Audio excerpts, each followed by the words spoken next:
and we lived on the Ivans Ranch. I learned to read by coil oil lamp because we didn't have any electricity. We had windmill for the water. When we needed to bathe, we'd pour it into a number 3 tub, and you hoped you were the first one in the tub. And actually the same stove that you used to heat the house in the wintertime, you used to cook on in the summertime. So the homes were very hot, and the women would do their laundry by scrubbing board and the plunger, where they'd plunge the clothes up and down in the plunger. They would then take the clothes out after they got them where they thought they were clean enough and hang them on the clothesline out in the wind to let them dry. It was a very tough and hard time for the women and for everyone. Imagine, if you will, what it might have been like after dark in the farms, ranches, and small towns of southern Utah 70 years ago, before there was electricity. But that was about to change, and change it did. In 1946, farmers, ranchers, and rural families banded together to shine a light on the need to turn the lights on in rural southern Utah. Because of the high cost of bringing electricity to these rural areas, Harley Moyle and his son Gordon began soliciting support from area residents to organize an electric cooperative. The Escalante Valley Electric Association was born. This cooperative allowed the residents to take ownership of their own power company and provide electricity to areas that the larger, for-profit companies weren't able to service. At the same time, Littlefield Electric Cooperative was being organized by Clifford Peterson in partnership with Rummel, Lewis, and Afton Reber. Their efforts brought power lines that extended from Mesquite to Beaver Dam to Littlefield, Arizona.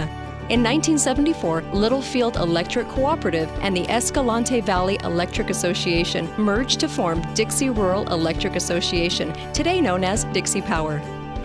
R. Leon Boulder served as the general manager for both Escalante Valley and Dixie REA for 55 years. He steered the company successfully, eventually forming a large multi-million-dollar utility. However, in its early years, Dixie REA had a difficult time keeping rates affordable due to low membership and high power costs.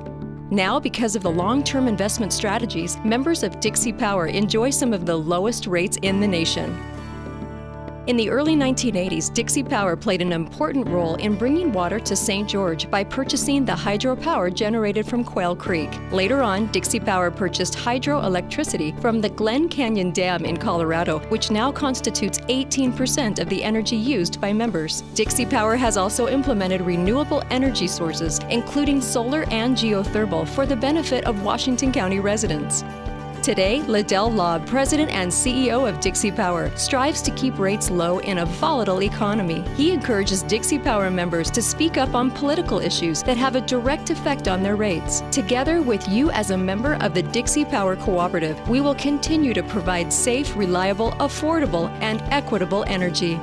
When I went to work for Dixie Escalante, Escalante Power, they had the highest rates in the state of Utah and almost any place around that I knew of.